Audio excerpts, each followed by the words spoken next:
Car tu bénis le juste, Éternel, tu l'entoures de ta grâce comme d'un bouclier. Psaume chapitre 5, verset 12. Car tu bénis le juste, Éternel, tu l'entoures comme d'un bouclier. Psaume chapitre 5, verset 12.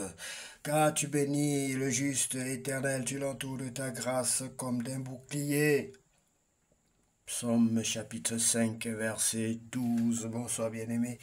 C'est l'heure de la prière et de la repentance. Seigneur, que ton nom soit sanctifié, que ton règne vienne, que ta volonté soit faite sur la terre comme dans le ciel.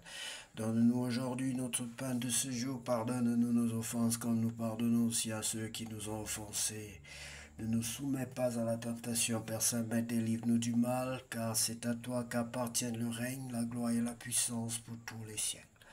Amen. Seigneur, en cette fin de journée, nous venons te remercier pour ta fidélité et ton amour qui nous ont accompagnés. Père Céleste, merci pour cette journée vécue sous ta grâce.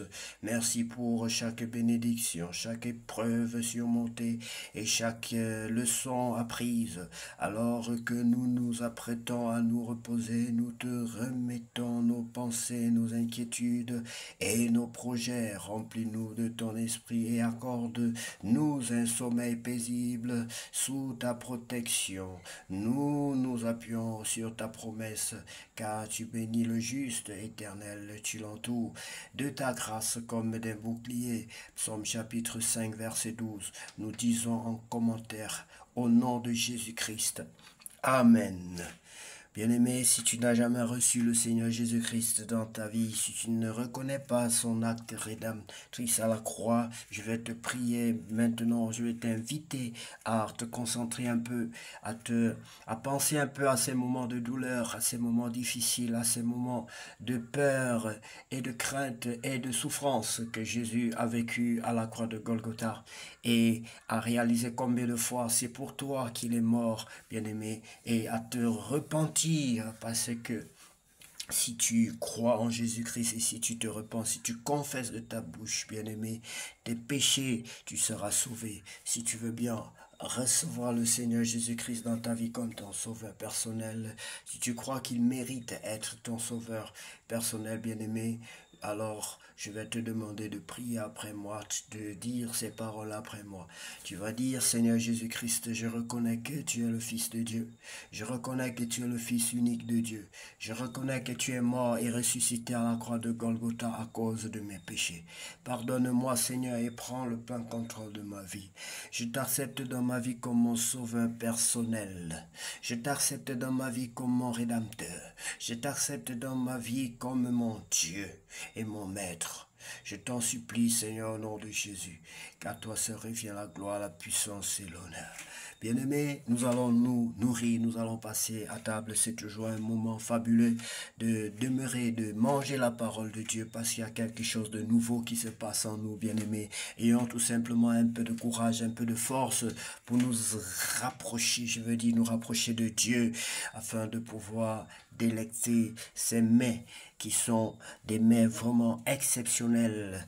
De Corinthiens chapitre 11, Paul et les faux apôtres. Paul et les faux apôtres, bien aimés, même en leur temps, ils ont vécu la fausseté, ils ont vécu le mal. Alors Paul et les faux apôtres, ah si vous pouviez supporter que je sois un peu fou, eh bien oui, supportez-moi, je vous aime d'un amour jaloux et ce grand amour vient de Dieu. En effet, je vous ai promis en mariage à un seul mari, le Christ. Oui, je vous présente à lui comme une jeune fille très pure. Mais rappelez-vous, le serpent a trompé Ève par son mensonge. Alors j'ai peur d'une chose, qu'on vous donne des idées fausses et que vous ne soyez plus fidèlement et sincèrement attachés au Christ comme avant. Par exemple, quelqu'un arrive, il vous annonce un autre Jésus, un Jésus que nous n'avons jamais annoncé, ou bien vous recevez un autre esprit, un esprit que vous n'avez jamais reçu, ou encore on vous annonce une bonne nouvelle que vous n'avez jamais reçue non plus, et vous supportez très bien cela, bien-aimé. Je ne sais pas s'il y a quelqu'un qui va m'écouter, mais je vais vous dire d'éviter les relations en désordre. Je veux dire de coucher avec les femmes que vous ne connaissez pas. Prenez une femme pour vous. Quand vous en avez plusieurs, soyez-en sûrs. Du moins, si vous en avez deux, trois, il faut déjà de un avoir suffisamment de moyens pour ne pas se livrer aussi facilement à la gueule du loup et tomber dans le mal et la maladie et tout ce qui va avec. Déjà que contrôler une ou deux, c'est pas une chose facile. Combien de fois c'est difficile, bien aimé, et vous voulez être un coureur de jupons. Non. Pourquoi livrer votre vie à la débauche? Pourquoi livrer votre vie au pire, à la destruction? Pourquoi détruire vos membres? Pourquoi détruire? Pourquoi vous jeter dans la poubelle? Pourquoi vous jeter dans la fosse au lion? Pourquoi vous jeter dans les épines? Évitez les épines, bien-aimés. Évitez les épines. Vous voyez une femme sans connaître son statut sérologique. Alors vous approchez et vous sortez avec. Vous voyez une femme en route, vous prenez, vous sortez avec. Mais comment vous n'allez pas avoir des soucis par la suite, bien-aimés? Évitez au maximum ce genre de comportement.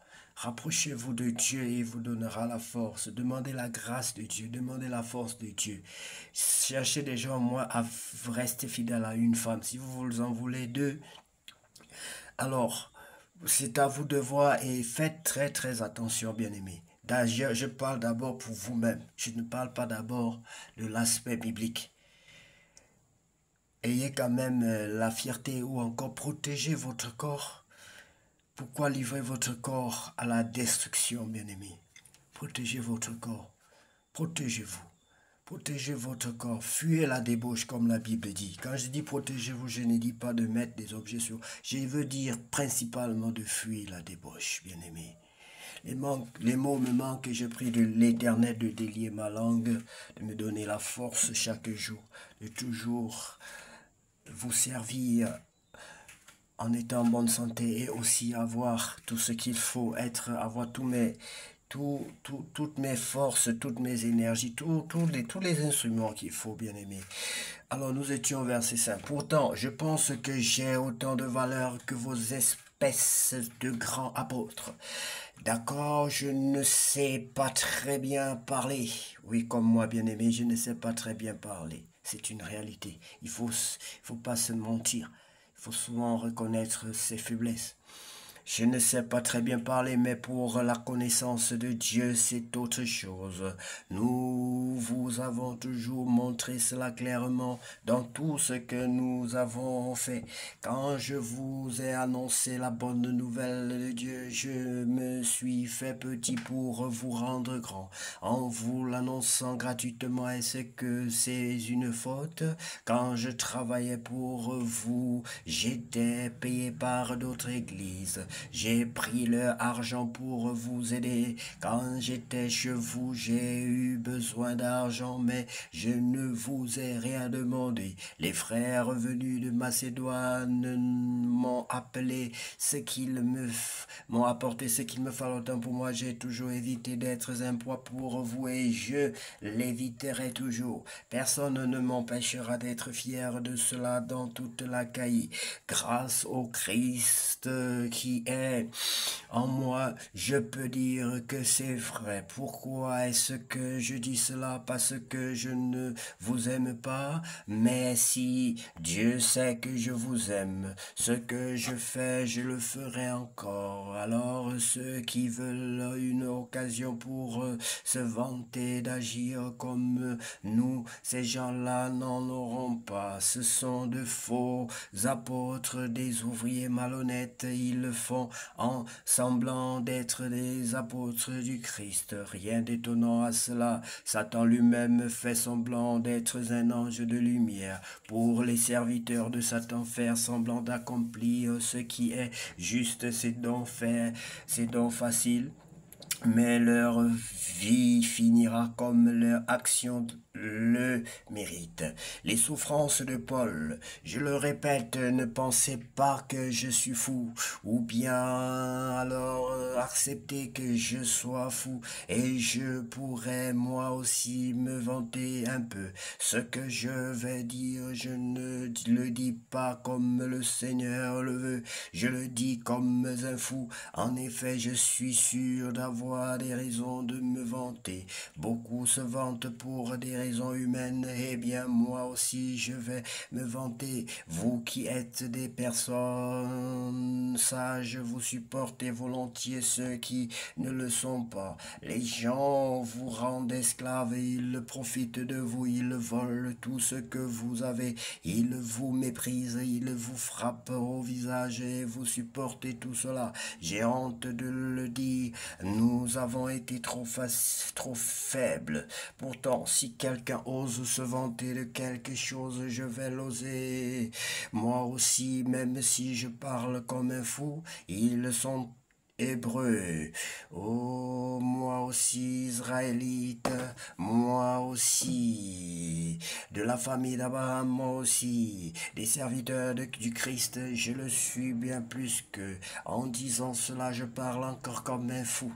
J'ai travaillé plus que, j'ai été en prison plus souvent que, on m'a frappé encore beaucoup plus et j'ai été en danger de mort plus souvent que 5 fois les Juifs m'ont donné les 39 coups de fouet. 3 fois les Romains m'ont frappé durement. Une fois on m'a jeté des pierres pour me tuer. 3 fois j'ai été sur un bateau qui a coulé.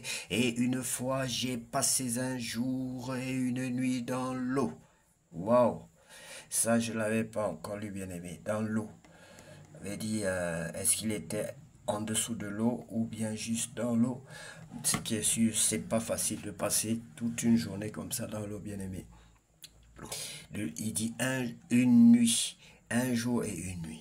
J'ai fait beaucoup de voyages et j'ai connu beaucoup de dangers. Dangers à cause des rivières et des bandits, de mes frères juifs ou des non-juifs. Danger dans les villes, danger dans le désert, danger sur la mer, danger des faux frères. J'ai fait des travaux très fatigants et j'ai souvent manqué de sommeil. J'ai eu faim et soif et j'ai souvent manqué de nourriture. J'ai eu soif et j'ai manqué de vêtements et je n'ai pas parlé de la chose la plus importante, mon souci de toutes les églises. J'y pense tous les jours. Quand quelqu'un est faible, moi aussi, je me sens faible. Quand quelqu'un commet des péchés, cela me fait mal, moi aussi. S'il faut se vanter, je vais me vanter d'être faible. Je ne mens pas. Dieu, le Père du Seigneur Jésus, le sait bien. Gloire à lui pour toujours. Quand j'étais à Damas, le gouverneur au service du roi Arétas a fait garder les portes de la ville pour m'arrêter. Mais on m'a fait descendre par la fenêtre dans un grand panier le long du mur de la ville et j'ai pu lui échapper. Merci infiniment pour ta parole, Seigneur. Ta parole, c'est la vérité. Ta parole, c'est la vie. Seigneur, je vais te dire la vérité. Je vais vous dire la vérité, bien-aimé. Je n'étais pas concentré. Peut-être je n'en étais qu'à 70% et je ne suis pas fier de cela. Je suis distrait. Les préoccupations me distraient souvent. Je demande pardon à Dieu pour cela. Bien-aimé, ça ne sert à rien de mentir et je vous dis dans la vérité. Et je dis la vérité à mon Dieu afin qu'il me donne la force d'être encore plus concentré quand je lis sa parole, plus disposé, qu'il me donne la bonne révélation, le bon concept de l'amour, de sa parole, de sa présence, qui me détache de tout ce qui a tendance à m'attirer au loin de sa présence, tout ce qui veut m'amener à ne pas respecter les heures de prière prière et ainsi de suite, bien-aimés. Je crois que c'est important. Nous devons reconnaître que nous sommes faibles, bien-aimés. Même Jésus l'a si bien dit, l'esprit est disposé, mais la chair est faible. Il y a des choses qui nous détournent, qui cherchent à nous détourner de la présence de Dieu. Et le Seigneur va davantage nous aider tant que nous connaîtrons ces choses-là et que nous nous répentons comme je le fais ce soir. Le Seigneur nous aidera à être plus fort que le magnétisme satanique qui cherche à nous éloigner de la présence glorieuse de notre Dieu. Bien-aimés, qu'à notre Dieu revienne la gloire, la puissance et l'honneur pour tous les siècles. Amen. Seigneur Jésus,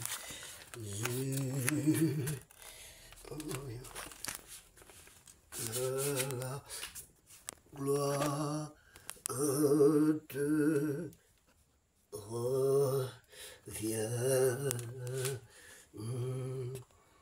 que la gloire te revienne.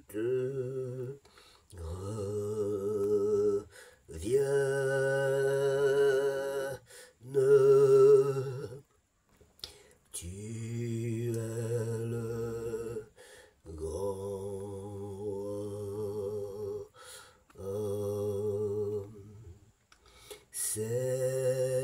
Seigneur Jésus,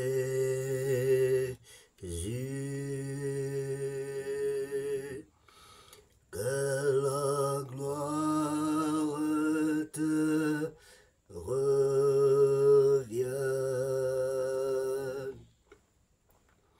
que la gloire te revienne.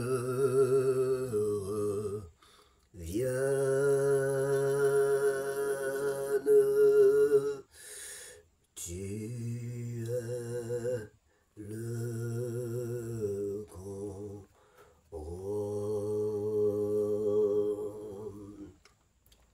Seigneur Jésus, que la puissance te revienne, que la puissance te